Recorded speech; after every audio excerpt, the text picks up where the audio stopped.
धरती पर गणेश चतुर्थी की धूम मची हुई थी। सभी गणेश चतुर्थी की तैयारी में जुटे हुए थे। बाजार में अफरा तफरी थी। हर कोई गणेश चतुर्थी की तैयारियों में जुटा हुआ था। लोग बाजार में से गणेश जी की मिट्टी की मूर्तियां खरीद रहे थे व उनको अपने घर में स्थापित कर रहे थे। गणेश जी शिवलोक से ये सारा दृश्य देख रहे होते हैं। धरती पर लोग कितने खुश लग रहे हैं। मुझे भी इनकी खुशियों का हिस्सा बनना है। एक काम करता हूँ, एक बार धरती पर घूमने चलता हूँ और वहीं जाकर देखूंगा कि मेरे जन्मदिन की तैयारियां कैसी चल रही हैं। इसके बाद गणेश जी एक बालक का रूप धारण करते हैं और धरती लोक पर आ जाते हैं। धरती पर सभी लोग गणेश चतुर्थी की तैयारी में जुटे हुए थे। गणेश जी भ्रमण करते हुए अपने भक्तों को देख रहे होते हैं। चलते चलते वो एक गांव में से गुजरते हैं। उस गांव के बाहर एक टूटी हुई झोपड़ी होती है। उसमें एक लड़की रो रही होती है। उस लड़की की रोने की आवाज सुनकर गणेश जी वहीं रुक जाते हैं। अरे, ये रोने की आवाज किसकी है? दादी, मुझे भी गणेश जी की मूर्ति घर में स्थापित करनी है। मेरी सारी सहेलियां गणेश चतुर्थी की तैयारियां कर रही हैं। मुझे भी गणेश चतुर्थी मनानी है। मुझे भी गणेश जी को अपने घर लाना है। प्रिया, क्यों जिद कर रही हो? तुम्हें पता है ना, हमारे पास 2 वक्त के खाने के पैसे नहीं हैं। हम गणेश जी को अपने घर कैसे लेकर आएं? अगर हम गणेश जी को अपने घर लाएंगे तो उनको हमें अच्छे पकवान, मिठाइयाँ, फल खिलाने होंगे और हमारे पास तो इतने पैसे ही नहीं हैं। अगर गणेश जी हमारे घर आए तो वो भूखे रह जाएंगे। हाँ दादी, आप सही कह रही हो। अगर गणेश जी हमारे घर आएंगे तो वो भूखे रह जाएंगे। हम उन्हें अपने जैसा खाना तो नहीं खिला सकते ना। हे गणेशा, मुझे माफ कर दो। इस साल हम तुमको अपने घर नहीं ला पाए।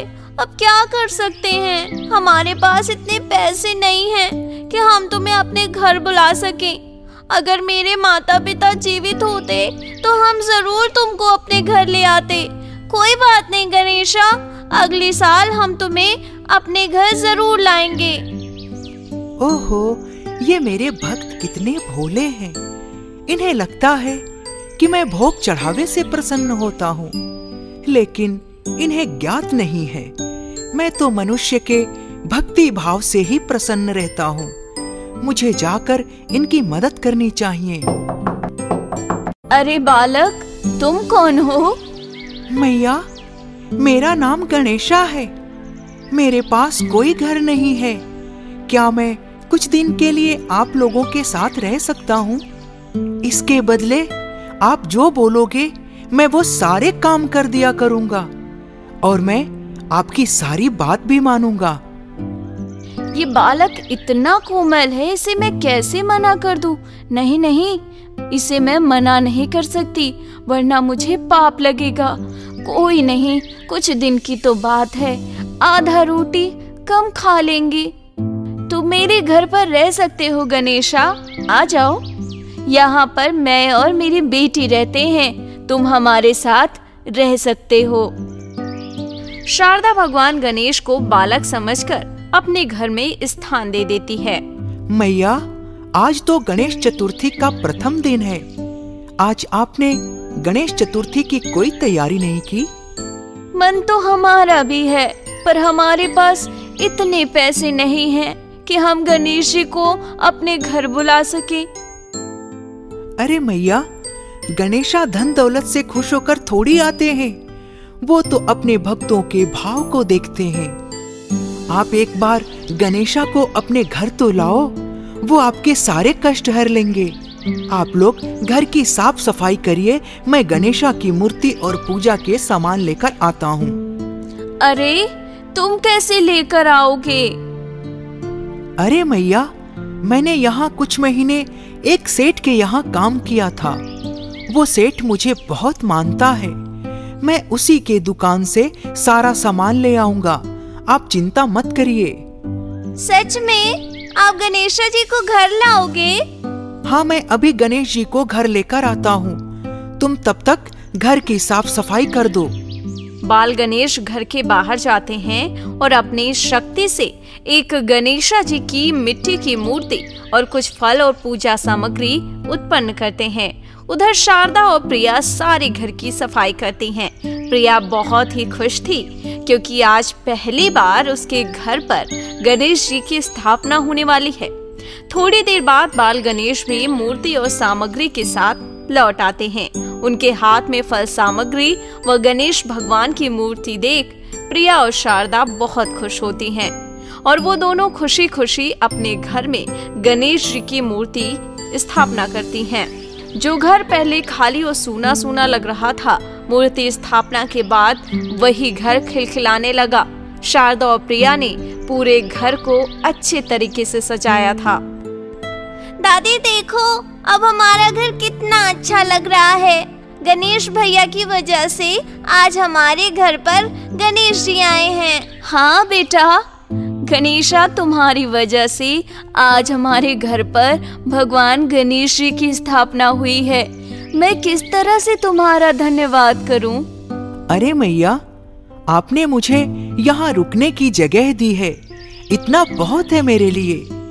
बाकी जब तक मैं हूँ, मैं आपको कोई भी काम नहीं करने दूंगा, सारा काम मैं ही करूंगा। भगवान गणेश साक्षात बालक के रूप में शारदा के घर में रहने लगे और शारदा का काम में हाथ बटाने लगे, जिससे शारदा को काम में काफी मदद मिल गई और वो भगवान गणेश की पूजा अच्छे से करने लगी। गणेश जी अपनी शक्ति से पूजा की सारी सामग्रियां लेकर आ जाया करते थे, जिससे शारदा को पूजा करने में कोई परेशानी नहीं होती।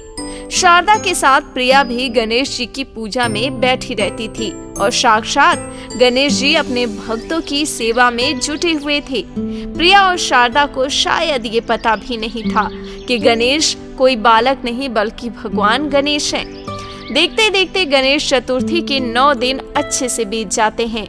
आज गणेश चतुर्थी का आखिरी दिन था। सभी लोग गणेश जी की मूर्ति को विसर्जित करने के लिए जा रहे होते हैं। सारा गांव उत्साह और हर्षोल्लास के साथ भरा हुआ था। सभी लोग खुश थे, सभी नाच गा रहे थे, हर तरफ शोर शराबा था। इधर शारदा और प्रिया भी मूर्ति विसर्जन के लिए तैयार हो चुकी थी। गणेश भैया, आज हम मूर्ति विसर्जन के लिए जा रहे हैं, आप भी चलोगे ना? हाँ हाँ, क्यों नहीं, मैं भी चलूंगा। आप लोग जाओ, मैं पीछे पीछे आ जाऊंगा। ठीक है भैया। इसके बाद शारदा और प्रिया पूरे रीति रिवाज से गणेश भगवान को घर से विदा करते हैं और मूर्ति विसर्जन के लिए जाते हैं। नदी में गणेश भगवान की मूर्ति विसर्जित करने के बाद जब प्रिया और शारदा अपने घर आती हैं, तो वो अपने घर को देखकर चौंक जाती हैं।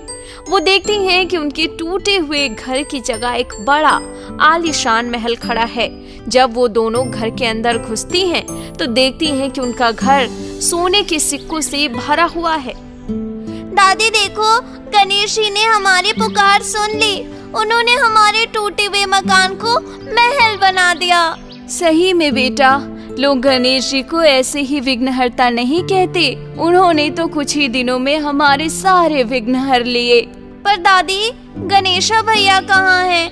वो तो हमारे साथ विसर्जन के समय भी नहीं थे। हाँ, ये तो मैंने भी ध्यान नहीं दिया।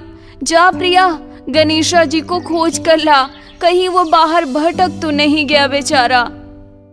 मैया, इसकी कोई जरूरत नहीं है। मैं तो बस 10 दिन के लिए ही आया था। अब धरती पर मेरा समय पूरा हो गया तो मेरे भक्तों ने मुझे विदा कर दिया। आप चिंता मत करो मैया, अगले साल फिर से मैं आपके पास आऊंगा और आपके साथ रहूंगा। दादी, ये किसकी आवाज है? अरे पगली, तू अभी तक नहीं समझी? ये भगवान गणेश की आवाज थी और हमारे साथ रहने वाला गणेशा कोई और नहीं, भगवान गणेश ही थे, जो बालक के रूप में हमारे घर हमारा कष्ट हरने आए थे। प्रिया और उसकी दादी समझ गई थी कि गणेशा कोई और नहीं, भगवान गणेश थे। ये जानकर दोनों की आंखें भर आई। भगवान गणेश की कृपा से शारदा के घर में खुशियों के दिन लौट आए। अब उनके पास किसी चीज की कमी नहीं थी। वो धन्य धान्य से संपन्न हो चुकी थी। इसके बाद वो हर साल गणेश चतुर्थी का त्योहार बड़ी ही धूमधाम से मनाने लगे।